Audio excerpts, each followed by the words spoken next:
This is Sherri Harris, and she's going to be introducing herself. Hi, everyone. So I am Sherri, and I am the Victim Assistance Specialist with Homeland Security Investigations. And so I actually am more of an Orange County person than even an HSI person, because I helped start the Orange County Human Trafficking Task Force. We got the first grant in 2003. So my area of specialty is actually in foreign national victims of trafficking, because that's what I started here in Orange County. And one of my most important things about what I've done is that the program I started is still in existence. So they're still housing foreign national victims here in Orange County because of the initial work that we did in 2003. So that's my claim to fame. However, when about 10 years ago, when I decided I had worked with nonprofits a little too long and needed a pension, I went to work for HHS, Health and Human Services, in the Office on Trafficking in Persons in DC. So I moved to DC about 10 years ago, a little more. And I worked on funding nonprofits. I funded the Human Trafficking Hotline and worked along with the interagencies on anti-trafficking efforts at headquarters. And I loved it. It's hard to be in DC politically, but it was a good place to learn a lot.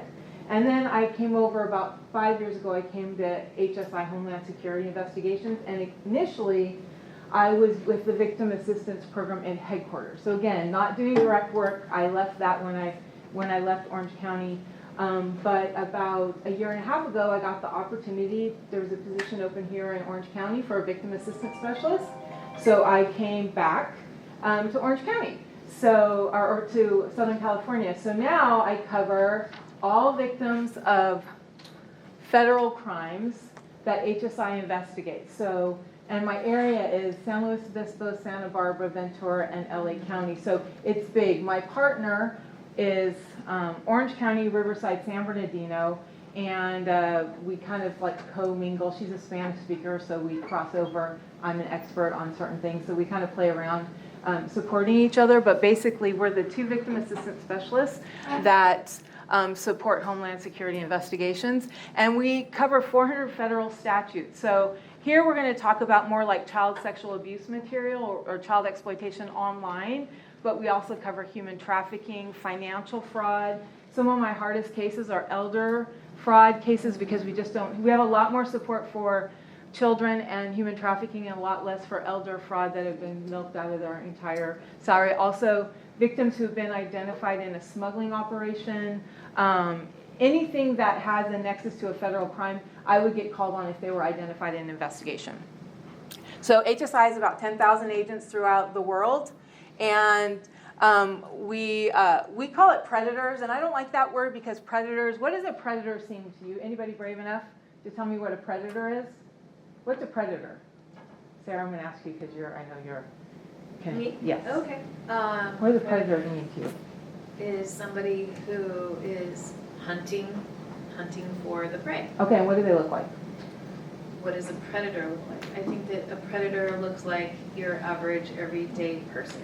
Well, she just answered the question. Yes, a predator to me, we use the word predator because it's like HSI, law enforcement language, but really it's anyone that's out to exploit your child. So again, I don't like the word predator, but it stays in here and it's appropriate for a law enforcement process, even though I'm a victim assistance specialist. I don't like that word that much. But, oh, perfect.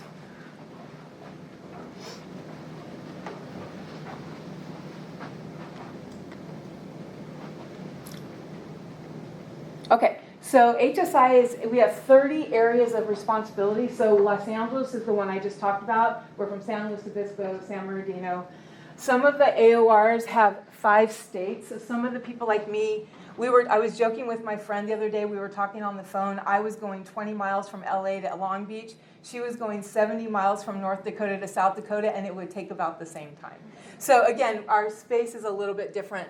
We have 235 field offices, and so you can see in LA, Southern California, we do have a lot because there's a lot of people here, which means there's a lot of bad guys. We're in 90 countries, and this is my favorite part, and we have 458 people that work overseas. So again, because Homeland Security has a border enforcement authority, then we go all over the world because bad guys, especially online, are all over the world. So we have all these different areas where we focus, but our main one today is preventing crimes of exploitation. So again, that's things that are online mostly. And so that's the office in our headquarters where I worked for a couple years. I actually couldn't go in that room a lot because it would say, be aware CP in process, meaning child pornography. So they were actually having to look at it to find the kids. And I didn't go in there. So this is kind of a good outline of the scope of the problem right now. So NCMEC, the National Center for Missing Exploited Children, they're the go-to if you ever have any concerns about child exploitation online. You go there and that's a starting point for you. So they reached 1 million reports of child sexual exploitation. I'm going to call it CSAM. 1 million in 2014. So between 2014 and 2020, you can see we went from 1 million to 21 million reports of CSAM online. And then it like went up 30% or something into 21, 22. 23, we had 36 million images that were reported to NCMEC. Of those, to be honest, most were identified, like the perpetrator or the victim was overseas, but it's still kind of, NCMEC is kind of the international arm of where all the images kind of go to. So you can just see that as we have been, more people are online, bad guys are getting better at exploiting victims, the numbers are increasing. Okay, so this is kind of the agenda for today. We'll see how much I get to. We're going to talk a little bit about the threats, how exploitation happens. Again, this is super general, but hoping it kind of gets you thinking of what you need to do in your community to kind of make it a little bit known to parents especially. What is personal information and data permanency? It's kind of amazing that we don't really think about how much our online presence can exploit us. For example, I have my favorite password that I know you're supposed to change all the time. Every time I go into a new site, it says, this password has been exploited. Do you want to change it? And what do? No, because that's too much effort. So again, like if I'm doing it, can you imagine what a 15-year-old boy is doing? We're going to talk about sexting and sextortion, and we do talk about this in high school now, even in middle school, because while those words seem really scary to adults, for kids, that's what's happening, so we actually want to use the right words. For little kids, I'll talk actually in a minute about that. We wouldn't use those words for smaller kids, but we do talk about online issues. And then what happens if it's your child? I just want to give you a few tips and then some resources, which I definitely am going to cut short because I want to show you those. They're my favorite. Okay. So again, this is how we talk about the risk at any age. So for younger children that are playing Bluey on their YouTube, we talk about pop-ups and passwords. So, a lot of times they're popping up because they want, pay 50 cents and you get, or pay $3 and you get a coin to play a game. So they're really comfortable with pop-ups. So we talk about what would happen if a pop-up came up with something that made you feel uncomfortable. What would you do? So we teach them to either back up or to push the exit X and then talk to your parents. So again, or trusted adults. So again, we're starting very small with little kids, but we're acknowledging that happens at a young age, that images pop up that they wouldn't feel comfortable with. And then, all the way, not trusting people you meet online. I cannot tell you how many times I've done these little kid presentations, and we talk about only meet someone in person that you've met in real life. Because as you've been hearing over the last few days, the idea of friendship is very distorted from what we grew up with. They actually think people they do not know are friends. And so I had a little 6-year-old. It was actually during COVID, and I did it online. I don't know how I managed, but it worked. We had a little 6-year-old, and I was talking about this. You don't meet people online that you don't know in real life. And he's like, what about my mom who was selling something on Facebook Marketplace, and she went and met them at the grocery store? I'm like, exactly! She was protecting herself. She wasn't letting him come to her home. And in my mind, I'm like, we are woefully unprepared for that little boy when he gets older. And what an amazing example. And then also we talk about netiquette, and that's a NetSmarts thing for NCMEC. But I do want to talk about that because one of the things that I want to prevail is, and we haven't talked about much, is that a lot of the kids in our communities are bullying because it's normal. Of sending an image off after someone sent it to them, of being mean to a girl in the class that they saw an image of online. So I think we really have to talk about being kind to people in this environment online like we would at the park. And then we go up to sexting, what are online predators, and cyberbullying. So that's kind of the spectrum, and we tailor our talks to whatever age we're talking to. I have no idea where that came from. Let's see, sorry. Okay, so basically this app is talking about that one of the main investors who helped co-found Facebook, he's actually acknowledging that the short-term dopamine-driven feedback loops we have created and are destroying how society works. So he's acknowledged that he created Facebook that has a mechanism to make us crave more. And so if the owner is doing that, can you imagine what the predators are out trying to exploit that? Social media is addictive. We all know that. And I left it in here even though I think we've talked about it a little bit, only because it's something we have to talk to parents and kids about, and just reminding them that, our dopamine increases as we get likes. My niece, I think she got 7,500 likes on a TikTok a couple months ago, and she was super excited about it. And me, I'm like, who is liking that? Like, that doesn't, I know she doesn't know 7,500 people.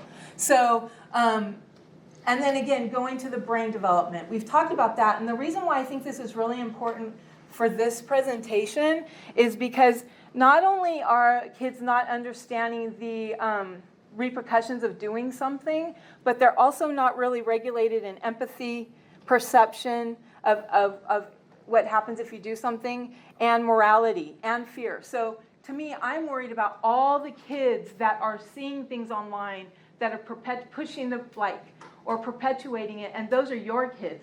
They might not be sending sexting messages, but they don't have the understanding or the built-in psychological functions to stop it and say, wait a minute, that's wrong. I'm concerned about that as much as the actual taking a photo or sending a photo. So what are kids doing online? They're on social media. They're doing online games. They're video hosting sites like YouTube and virtual reality. So all of those places, if there's a mechanism for chatting, live streaming, sending messages, all of those mechanisms have a function for predators to groom your children. So we just kind of like to put it on one spot that there's a lot of places that your kids are meeting their friends, which is a stranger. Okay. Everyone asks, we never had this in our presentation until recently because everyone asks us, what apps do we worry about? We're like, all of them. But these are the most downloaded right now currently free apps on social media. So Kik is one of the ones that law enforcement worries about the most. If your children have Kik, you need to get it off. Just do that. Because that we were doing an operation when I was still in DC, and there was 35,000 victims in the US that we were having to track down from Kik because it was owned by Canada and they weren't sending the tips to us. So once we figured it out, 35,000 kids came at one time. So to me, that's the hugest. But Omegle is a big one. Telegram's awful. Snapchat, we think it's normal. We'll talk a little bit about some of these again. But I wanted to talk about streaming. So streaming, does anyone know what streaming means? Delaney, you can answer that. I'm going to pick names. April, do you know, what's streaming? Well, it's any time that they're online, that they can either stream their screen or stream themselves or stream their camera. Yeah, has anybody here streamed live? Okay, if you have, raise your hands. Okay, 3 of us, and one's under 30, so she doesn't count. So 2 of us know what we're talking about. Your children will understand it. This Live Me, I went and I heard some women speaking Spanish when he came in, and it made me realize that, this case was Live Me. It was a 12-year-old little girl. Her mom didn't speak English. We went to her home to victim ID her, meaning we had gotten one of those reports from NCMEC, Cyber Tip Line, saying that at this house there was images, sexually inappropriate images that were sent. So we went to the home. The parents were absolutely, I'm with my child, literally, she said, I'm with my child all the time. She never goes anywhere. She's even homeschooled. That makes me nervous. Anyway, so as we kind of talked about it and figured out what was happening, we did a forensic interview with her. Her parents did not want her to go because they believed that she was completely without anything happening to her because they were with her all the time. During the forensic interview, we realized that she would live stream just her day on live.me, getting dressed, making her bed, nothing sexually inappropriate at all, but a predator got on there, started talking to her, moved her to another site, and she did send sexual images to him. So again, the parents shocked because they're Hispanic, they're super religious, that's why she was going to homeschool, and it was happening right in the room next to her. I was actually more worried about the parents than I was about the child because the child really just normalized it. It wasn't a big deal to her, which is another problem. But the parents were devastated, crashed their world. So these are just, again, some, we don't like to promise any apps because every family's different, but these are some apps that are good, and it is on the shred, the presentation, so you can pull these up later. And I really appreciate if we put them in there, that means we vetted them, and that's huge to me. Again, some more just locations where you can make sure you're teaching your families how to protect kids, and more. So Roblox and Snapchat. I'm assuming all your kids have these. So again, to be careful, because Roblox, we do have victims, 12, 9, 10, 11, 12, that their parents were completely oblivious that they were chatting with people on their very child-friendly app. And Snapchat, kids, you ask Snapchat, why is Snapchat safe, and what do they say?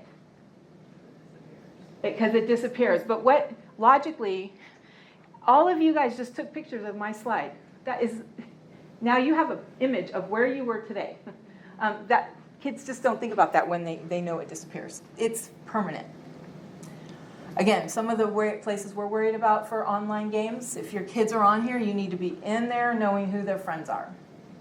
And if they don't know them in real life, they should probably be gone. Discord's one of the ones that I'm most afraid of. Most of my cases, basically, I think I'll talk about it later, but they start out on Snapchat, they start out on Roblox, and as soon as they build rapport, they send them over to Discord, which is, why is Discord important or valuable for a perpetrator? It is, huh? It's not tracked. It's oh my gosh, I lost the word. What's a VPN? How did it's protected. You can't, law enforcement can't, oh my gosh, thank you, it's encrypted. Thank you. So we can't go in and see it unless we get we go in and get a subpoena. So again, one of the special agents, she tells parents, she's like, if your kid is getting, a pretty girl is online trying to tell them to go to another site because they want to date him, that cannot be good. Beautiful women do not go to teenage boys to try to get them to go to Discord. Something is wrong. So again, helping kids realize that's just not reality.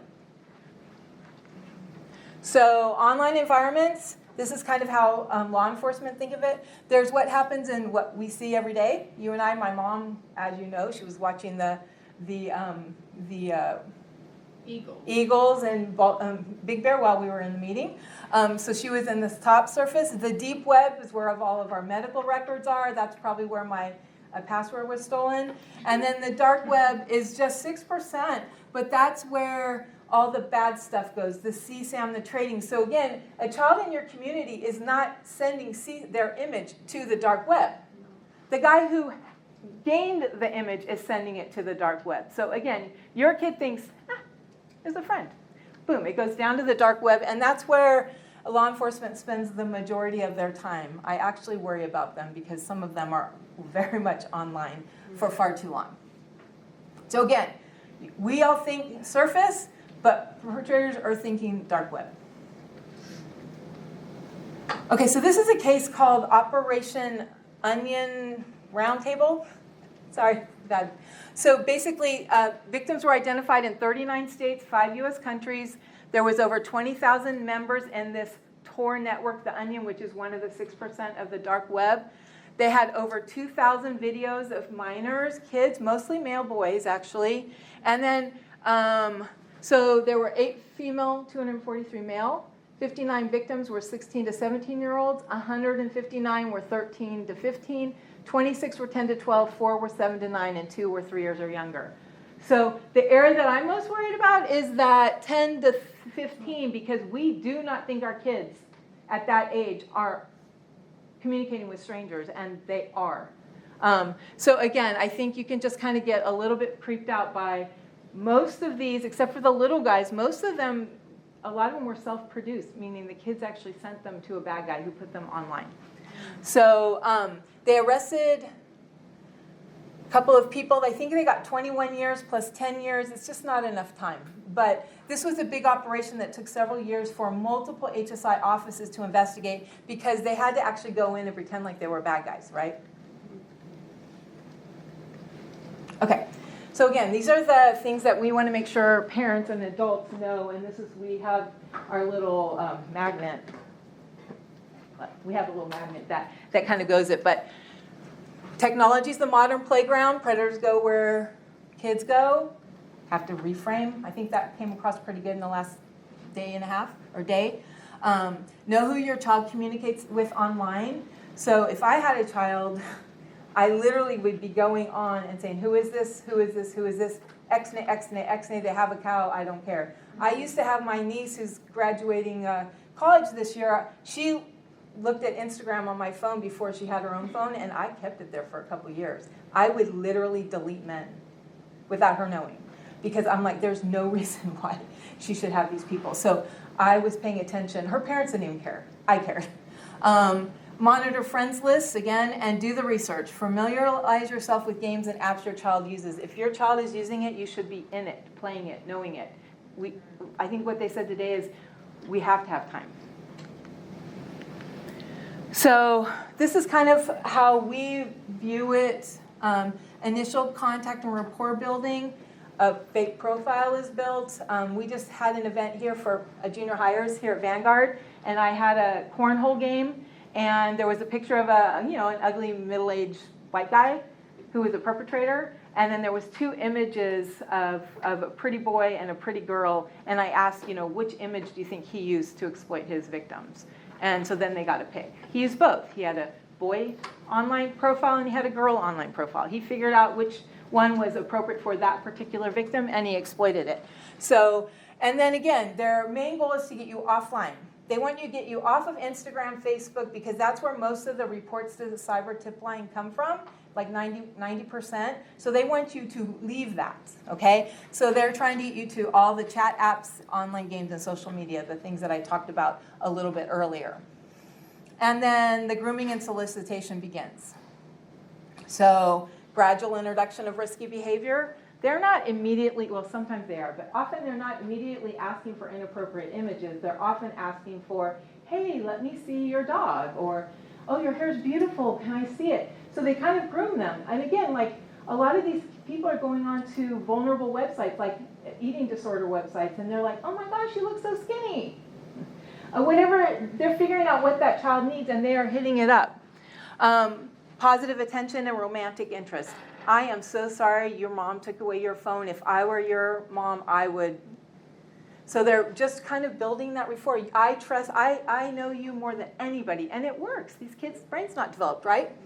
And so physical or virtual gifts. Literally, if they are sending gifts through Venmo and through all these different ways, kids know how to work their parent systems. It's astounding to me how kids can get money sent to them through Cash App. Etc. Okay, so then the goal is to get them offline and sending CSAM. Once that happens, then they use that image to exploit the kids to meet offline or for financial gain. I have a really good example of an Orange County case. It was a kid, oh my gosh, he's a beautiful young man, blonde hair, he's stunningly gorgeous child. His dad works in cybersecurity, and so his father trusted him because he taught him how to do all this stuff. Well, he was a little bit curious about his sexuality, and so he was on one of these sites, and a perpetrator kind of groomed him. And he was a willing participant, 13 years old. It wasn't like he was getting coerced.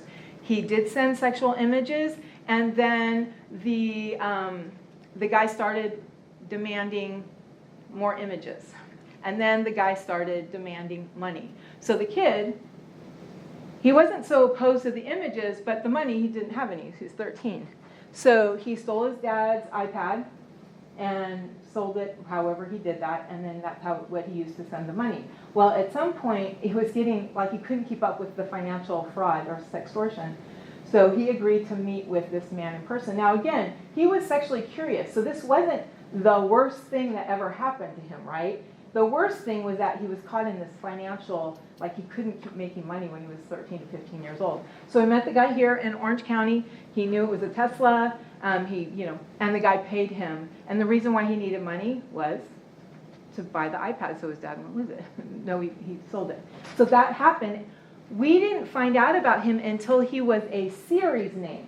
Now, a series is what National Center for Missing and Exploited Children, if a case, like if an image is traded 5 times within a federal, like FBI, HSI, U.S. Postal Service, if we have 5, that image pops up in 5 different cases, then it becomes a series. So we have a name is given to that. And this 13 to 15, he was 15 when we identified him.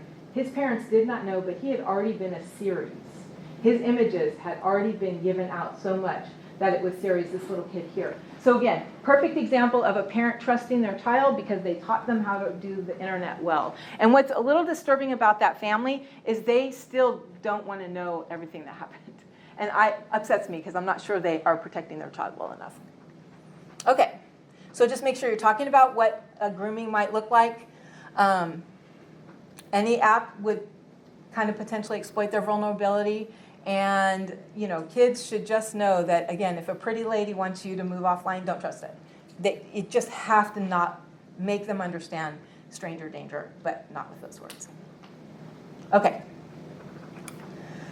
So when we talk to kids, we're talking about all these things as personal information. So would you tell someone on Instagram your passwords? No. Might you tell them your location?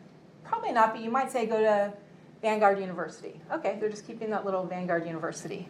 And they get you to send a pretty image of just me and my mom. Well, they can go into that image and they can tag it. I actually tried it this morning so you could see that.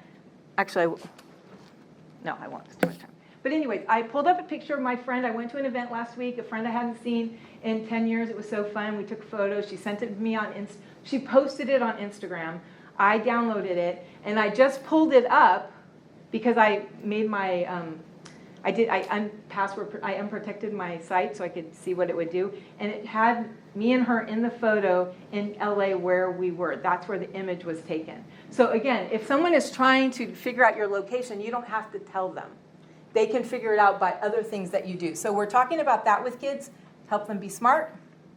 And then this is Snapchat. So if you don't, and I have this on right now, again, I would show you, except for I don't have any friends on Snapchat, so I am only one person, but it shows me here at Vanguard. Unless you ghost on Snapchat maps, people can tell where you are at all times. So again, do parents really think about that? No. So we got to make sure we're paying attention to all of these crazy little things that are supposedly cute. But I don't like Snapchat because I don't want to see what my kid family members are posting because it makes me crazy. I want to fix it. But I only have one friend right now, so it's not a really good example. Okay. Again, it's just an example. This is on Shred, so you can kind of pay attention. But do this with your kid's phone. Do it with your phone first so you know. I have mine set to private or only allow geolocation when I am using it. And I have Snapchat right now set to always. So when I just looked at my privacy settings, I just went into settings and went privacy, I could see that Snapchat's the only one that says always, where you can always find me. So again, it's not that hard, but it just gives you, go into account privacy, and this is the one that I did. So I downloaded it off Instagram. You could see where I was based on that photo because it wasn't set to private. My location was on. None of us should be doing this in this day and age. Again, all the things, look at, this is from the photograph I just showed you. get directions. You can just open a Maps and get directions. This is on your children's phone unless they are set to ghost in Snapchat or privacy. So, April, is your son set to privacy? He doesn't have social media. Oh my gosh, that is crazy. Her son is like an almost giant human. He's 17, and we still have this conversation, and we're just not ready yet. But he's had a gap phone, and then which is like no internet, and it's just like for calls. But we just graduated him to the Bark phone, which is through Thorn, and you can't go on like any illicit sites or anything like that. But yeah, he's on YouTube now, but which we're not super excited about, and he's streaming, but no social media yet. So you get the idea. So this is on Shred. You can go and kind of walk through all this and make sure that you have taken precautions for yourself and your kids. I wanted to spend some time on this because, again, I'm almost as worried about kids who participate in cyberbullying as those that are being exploited sexually. Pranks, offensive language, threats of violence, underage drinking, hate speech, all of those things. One, we want to talk about this here is it's like has lasting impressions forever, but I want to talk about it as a soul of a kid in the classroom who is playing pranks on vulnerable girls or horribly exploiting a bad situation like someone getting sextorted, threats of violence, but all of this stuff does follow you. Okay, this I did just do, I didn't have it, but we're talking about sensitive content. You can go into your phone and just pull up in settings, just pull up sensitive content and push it, and it'll keep your phone from getting like potential nudity or anything like that. It's in the wrong site. But lasting consequences. So basically this is talking about colleges rescind admission offer because someone posted a racial thing on social media. Beware of social media, old posts may come back to haunt you. So basically, they ruined their career because when they were stupid teens, they were posting online hate speech, racial stuff, bullying, etc. So that's what we're trying to make sure parents and kids understand. Even if you're not sexting, one, you might be moving it, sending it to someone else, but you also could be harming kids and yourself in the future. Okay, so these are the things that we talk to parents about so they can make sure their kids are as safe as possible. It's on Shreds. Okay, so now we're going to talk about sexting. Okay, so I'm actually going to read this. This was sent to an 11-year-old girl. Okay, blank, or let's say Sally, or Sherry. We have your Facebook and your pics with your cheer outfit nude. We will post your pics to your friends on Facebook and they will be able to identify that it's you, even without your face in your pics. So she must have sent a photo without her face, thinking it was okay. Your parents will see these pics too. Trust me, you want to obey us. Do not delete, kick, or ignore us, or we will still do this.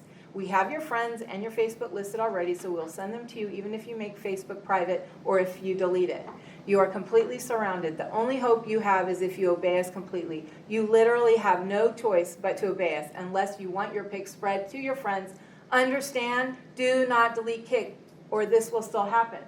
My heart rate is up. Can you imagine an 11-year-old panicking? What is she going to do? Whatever he told her to do. Parents are not prepared to help this child because this did not happen to us. This is the guy who did it. I think it's Michael Turner. Walker. So this man, again, he looks a little creepy in his, police lineup photo. But what do you think he did for school? What was his career choice? IT? Nope. He was a first-year law student at Louisiana State University. His parents were upstanding citizens in Louisiana, and it was like a high social economic status. So again, we think of creepy little men living in huts. No. He was doing that to a little girl. And I think he had like 30 different victims that he was exploiting. So again, I know this is kind of harsh, but this is why HSI can do these presentations is because we investigated this guy. And I really hate when people gloss over what a predator is or what online is. You have to know or you aren't really going to own it because it makes no sense to us and how I grew up. Okay. So again, we're seeing a lot of 15 to 17-year-old boys getting sextorted. And that we have had, I don't know, I think we're up to 20 or 30 suicides in the last couple of years because of this online sextortion. It's just awful. I haven't had it happen in one of my cases yet, and I don't know what I'm going to do if it does. Okay, so this came from NCMEC. So they're talking about criminal enterprises, and parents need to be talking to their children about making safe and smart choices and to make sure they know it's not their fault. That's even when I know it's kind of their fault, I really make sure kids know it's not their fault. We had a 17-year-old young man recently, and he was suicidal the night before we did our forensic interview because he knew his parents were going to find out. Now, one, we tell the child what we're going to tell the parents so they are prepared, and we don't show any images to parents. We don't tell them exactly what happened, but he, 17-year-old brain, he thought the worst. He thought he was going to get arrested because he knew online images was illegal. So, of course, when we met with him, got the story, we helped the parent, talk to the parents, and then we, kind of met with him after, together told the parents what we wanted so he knew what we told them. And then I just had a sense he just didn't see himself as a victim. And I'm like, you call me when you realize you're a victim. Because all of us in this room, we know you are. Because that man was old and he knew what he was doing and you were curious. And then what I did to the mom, because he was getting all of his sexual knowledge from this bad man. And it was pretty graphic. Like it was pretty neat. So what I talked to the parents about is you're going to have to get him involved in, he was a gay kid, they were very conservative. You're going to need to engage with your LGBTQ center. He has to start relearning a healthy sexuality within what he has. And the parents were so eager, and they had already reached out to that organization because they knew he hadn't told them that he was gay, but because of the type of exploitation, they knew, and they were the ones who reported to us, so they had actually seen everything. So again, just want to kind of just throw it out there that he was suicidal, and it wasn't because of what happened to him. He had normalized it. It was because his parents were going to find out. We have to do better. Okay, we do like to talk about the financial aspects, as you heard from my other story, but a lot of the 15 to 17-year-old males are getting sextorted, and they're getting, the main criminals are coming from Ivory Coast and Nigeria. So HSI has the Ivory Coast cases, and FBI has the Nigeria cases. And so we're working with those governments to, they just extradited 2 of the Nigerian guys to come to the U.S. for trial. But again, they get a sexual image and then they demand payment. And they're doing it fast, so they're not developing a relationship. They're like, it could be in 10 minutes. They get the image and they're like, okay, send me $50, send me $500. I don't have it. Okay, I'm going to send this picture to your parents. Kids are doing whatever they have to do to get the $50 or the $500. They're not asking for $5,000. They're asking for $50. They're asking for a gift card. It's easy for a kid to say, hey, Mom, can I give my friend a $50 gift card for his birthday? Oh, sure, honey. That's sweet. And the other thing that I'm kind of amazed by now that I work in this space, because again, I came out of the human trafficking space, is that kids, I don't know how kids can hold it in without, like, I don't know how they can go 2 years without their parents figuring it out. Like, what? That fear of parents is really strong, and the fear of what would actually happen. Okay, so we're making sure we teach a kid that once a photo, video, or text leaves a device, your child loses control of that data, even if it's Snapchat. We just have to, again, you show them on their phone how that happens. If sextortion occurs, again, this is what we do when we talk to kids and parents from HSI from a law enforcement perspective. Stop communication, block the accounts, and save the evidence. So most kids will delete anything that got sent as soon as they get out of the situation. So we do try to tell parents to even kids, save the evidence, because it just makes us able to track easier to get the bad guy. And these cases are easy to solve because while the internet is bad, there's footprints that we can find. And then stop sextorting by teaching your child to communicate with trusted adults in law enforcement. So we use the word trusted adult. I heard it a few times yesterday. I love that because some parents aren't trusted, some parents aren't available. Sometimes a teacher or a coach or a pastor is the trusted person, and we don't care who. We just want you to talk to somebody.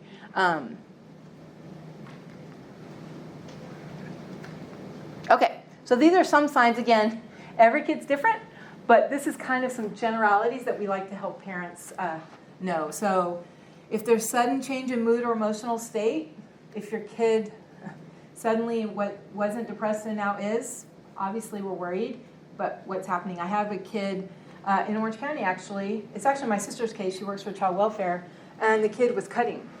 And so they quickly got her a therapist for cutting. But now that we understand what the result of it is, someone online was forcing her to cut. So if you do a therapeutic intervention for cutting, when you think it's like a control issue or something, that's much different. And it took it a while to understand that the cutting was because someone was making her do it, which is more of an external, she was a victim. So again, I think we just have to be, this new world is way different than what we used to think it is. Being evasive about online activities, minimizing screens, hiding accounts, hiding apps. Kids are good at hiding apps. My niece, I should probably tell her, I talk about her all the time, but she was like 15 or 16, and she did something that she wasn't supposed to do, so my sister my sister always has her put her phone in her room at night, because that's the right thing to do. And my sister would view what was happening, and she noticed that there was stuff happening in the middle of the night, and Terry's like, I have her phone. Like, what is she doing? And Terry remembered when she was young, she had a tablet for games that she didn't use anymore. And Terry's like, oh my gosh. And then Terry's like, oh my gosh, I see the cord in the bathroom. Like, she started putting two pieces together, and next thing you know, she realized, so my sister being the cool social worker that she is, she said, Alyssa, I know that you're using the tablet. First she took the cord, and so that freaked Alyssa out. Sorry, I shouldn't use her name. Sam out. And then my sister said, by 12 o'clock tomorrow, I need that tablet on my bed, no questions asked. By 12 o'clock the next morning, no questions asked. So again, like, my sister realized something is going on, because my sister reviewed everything when she was younger and then decreased as she got older. Withdrawing from the real world, oh my gosh, receiving random gifts from strangers, vague questions and answers regarding online behaviors and actions. And again, if someone is like hyper-focused, if you remove the phone and they're trying to get it, it's a red flag right there, because you don't know who's demanding them to interact. If you think something's happening, it's happening, okay? There's probably some of you in here that has happened to your kids. It happens. It happened to my niece. But my sister was on it, but it still happened before my sister was on it. So have conversations all the time. That's what we consider more than apps. We consider a conversation the best thing. And that's why I really appreciate what you guys are doing in the school district. You're a rock star. I just feel like the conversations are happening and super important, so thank you. Explain the reality. You're not talking about you can't go down the street. You're talking about you can't talk to someone you haven't met in real life. I have one of my nephews, I was asking him, because he's in the age range, and I'm like, has anybody tried to like ask you for news? And he's like, oh yeah, I just block them. I'm like, oh my God, you just block them. I didn't really have a response to that. Okay, good. I don't know. Establish trust. So again, I hope my nephew, if something did happen, that he would trust me enough to come to me. Listen and don't cast blame. Set up parental controls. When I do have we have a victim, I always give the family, I'm going to talk about this in a minute, so never mind. I actually put it online. So again, from the law enforcement side, save the evidence, even if it's awful. That doesn't mean a parent should go through all the evidence. Once you see one image, don't look anymore. You can't untake that back. That's something that you should not see of your child. So if you see it, stop it. And don't send it to anyone and say, husband, look. No, that's CP, that's child pornography. You're sending an image. Because remember, it can be tracked. Yeah. Contact the platform to report offending accounts. Again, Facebook, Instagram, Snapchat, they all have mechanisms. You all do that. We've done that before. Their job is to send it to NCMEC. So while you're relying on them, you're also sending it to your local Internet Crimes Against Children. We have it in Orange County, HSI, NIC. We all are working on this case. As your local law enforcement would be helpful. And then block the account. So again, simple, except it's not. Okay, so this is my favorite video for kids and for parents, because this is what you should. So you do a thing. You sent a picture of yourself with no clothes on. Something you thought wouldn't be shared. And in a polite society, cats wear clothes, right? Anyway, seemed like a good idea at the time, but now things have gone wrong. Terribly wrong. Maybe you shared the picture with someone you loved and trusted, but after a while, things weren't so friendly. Or they said they'd help you become a star. They just wanted to use you. Or maybe you met someone online and they really seemed to understand you. But then it got weird. And it turned out to be someone totally different. Now the person you shared the pic with is demanding more and threatening to tell. That's sextortion. Yep, that's a thing. The perpetrator relies on you feeling ashamed and keeping quiet. But they are the ones who should be ashamed. What they are doing is wrong. And it's never too late to find your voice to ask for help. Or too early to reach out to your friends to tell them you'll be there no matter what. In fact, you can stop sextortion before it starts. By talking about it now. With support, you can do anything. And you can focus on the important business of being cats. So tell your closest friends today you've got their back no matter what. Okay, so you heard about Thorn yesterday. Again, best thing. So Okay. everything I So you do- said is in a 1-minute, 45-second video. And I love showing that to kids because what is it doing? It's normalizing it. It is going to happen. And it is okay to tell your friends. And it is okay if people have your back and it is not your fault. My favorite video, if I only have one, I always show that. Okay, so then we talk about take it down as well, which they talked about earlier. So again, the reason why it's valuable, let's say we mostly use this for kids. So again, it's embarrassing, right? If you have an image on your phone and let's say it's someone sends you something and it's kind of not bad and you don't want to tell your parents, it only happened once, they're not extorting you, you can report it on Take It Down. It takes about a minute. It's anonymous. You have to have the photo on your phone. And you don't send the photo, you send the hash value. So every photo has a numbers. That's how law enforcement, that's how we track them.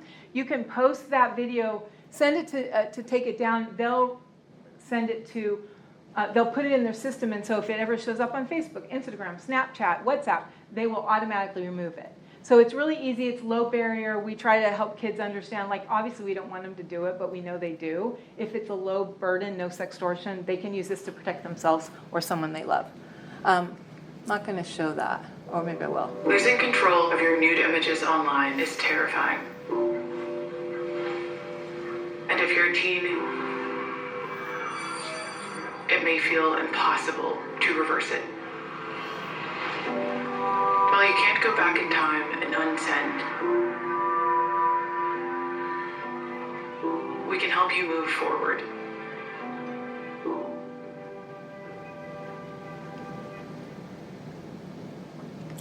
We did a presentation at a school in Palmdale, and I loved how I saw these on their wall. I thought, okay, good, we're doing something right. Okay, so it happens. These are tips that we want to remind adults. Be calm. We do consider them victims, even if they sent it. We call it self-generated. It doesn't matter. Kids' brains aren't developed. They're stupid.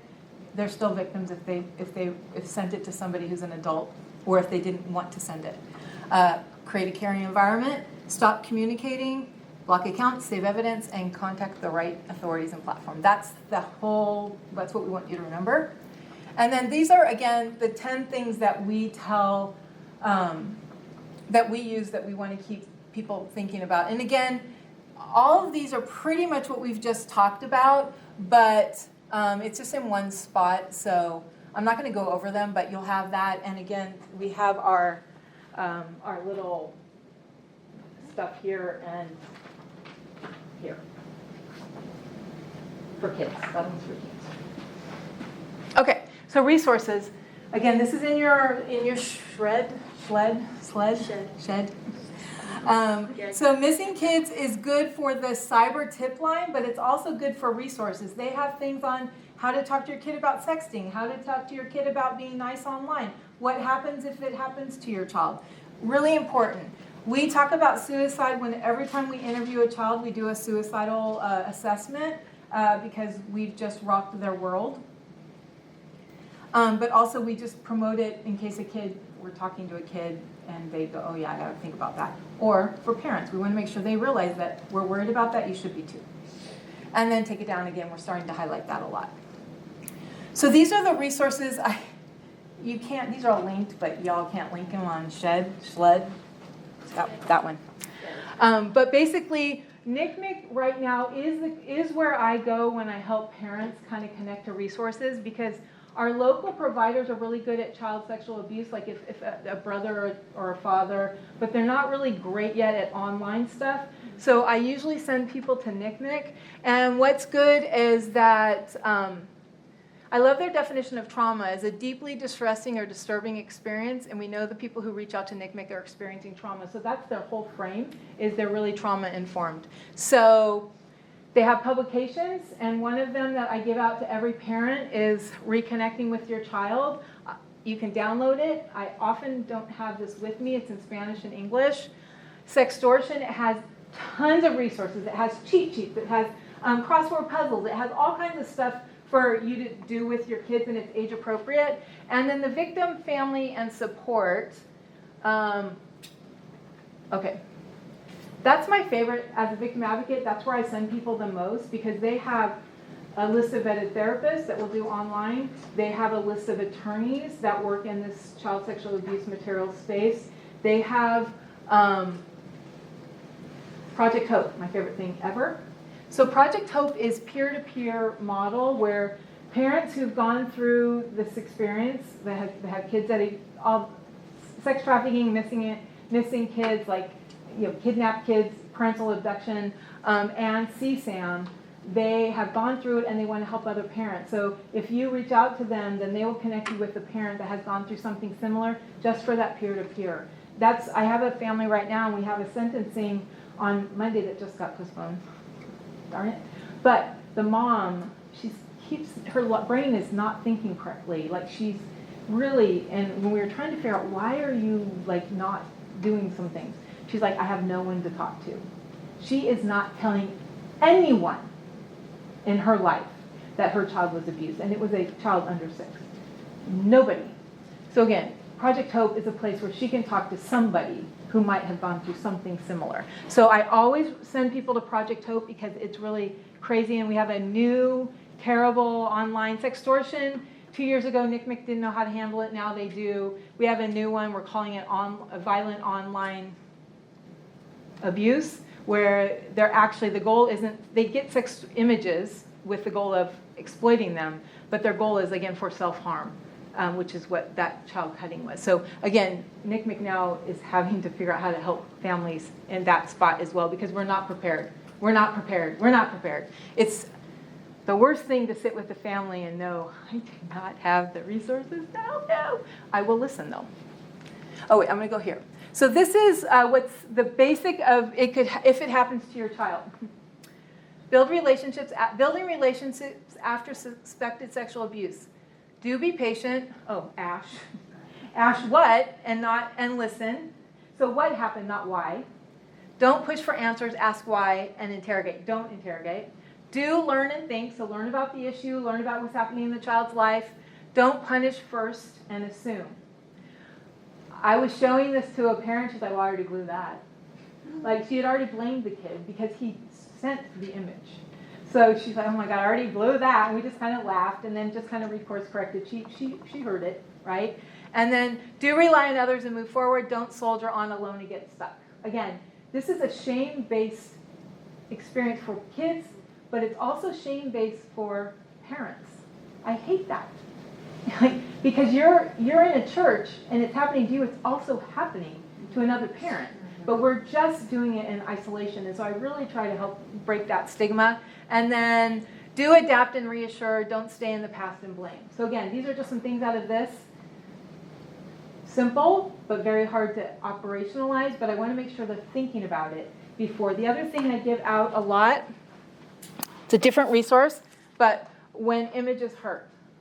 So again, I have some hard copies, but mostly I'm somewhere and I just print it out.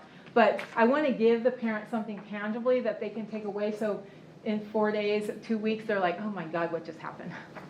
I give them something to take away. So all that to say, as you guys are figuring out your response in your church, in your community, in your school, we as law enforcement focus on the criminal activity. And I'm like, oh, no. We have to help once it's over. And parents are not being helped. schools are not necessarily doing right. I'm sorry.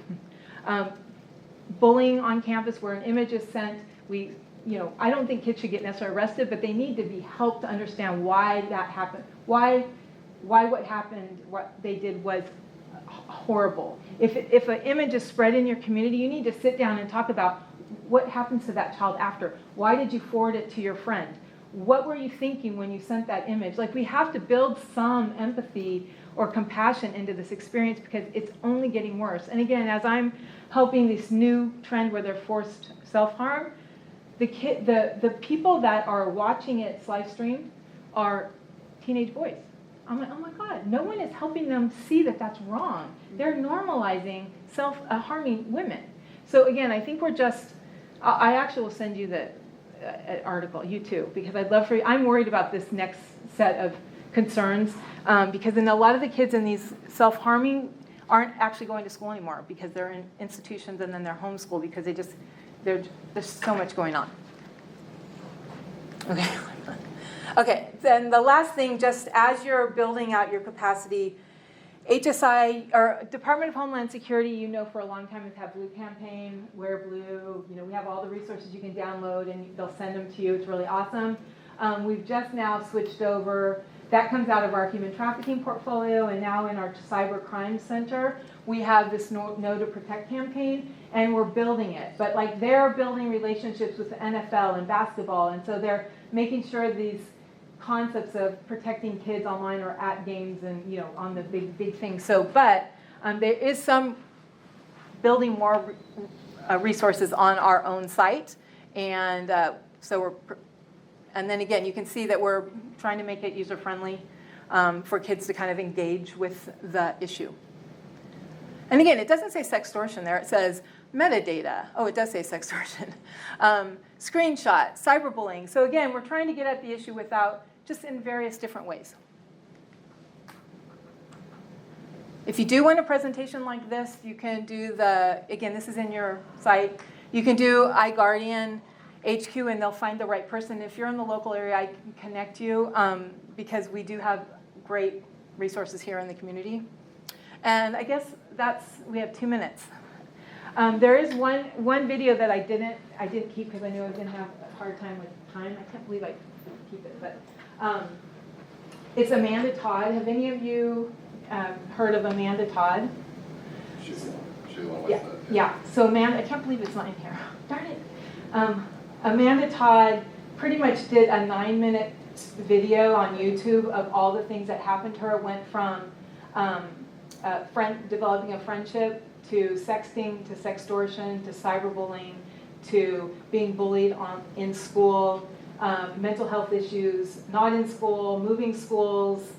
The perpetrator, her parents took her offline for 6 months.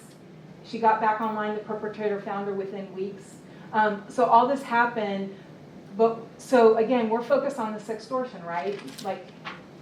He was harassing her. It was just awful. But what bothers me, she committed suicide. I don't believe that she committed suicide because of the sextortion.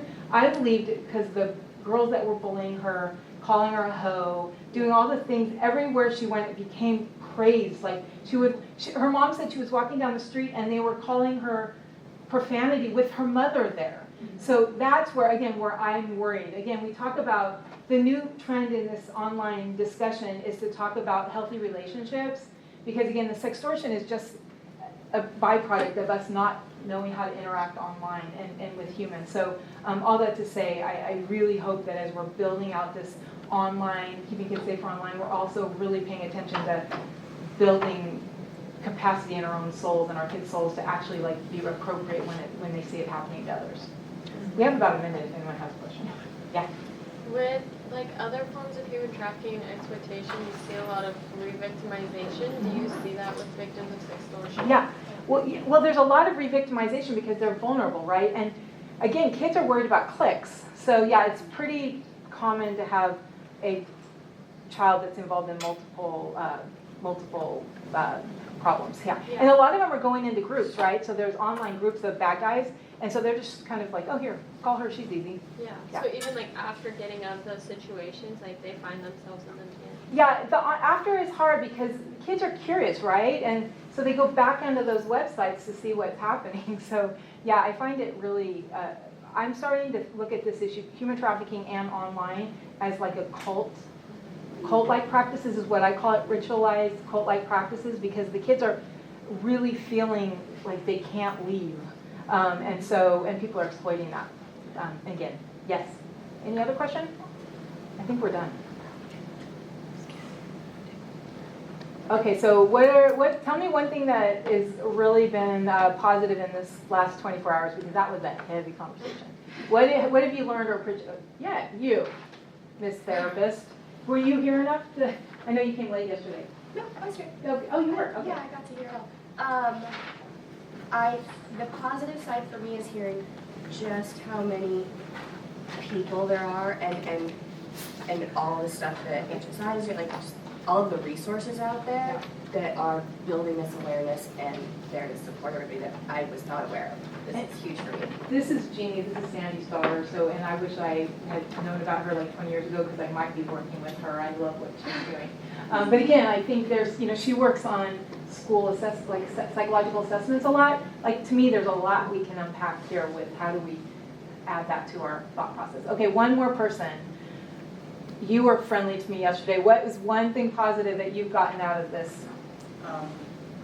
Just how it overlaps with other issues like discipline and attendance and mental health. Yeah, I'm looking at all the crosswalks. Yeah, that's great. And I'll end you with this. My sister, again, works with child welfare here, and she's working one of these crazy cases, the one with the cutting, and the mom was just like, I just wish she would just know that we have her best interest, because she's still in that cult framework. Oh my gosh, poor kid, poor mom. And so I texted my sister and I said, just tell her that I'm working with two girls that came out of the same case that are in college. They still have mental health issues, but they're thriving. They're not like what we would want. They really have some mental health challenges, but they're in school, they're working, they have careers, and they have dreams. But just tell her that can happen to her child. And she's like, I needed to hear that. So again, I do believe that we can help kids rebuild. And thanks for joining.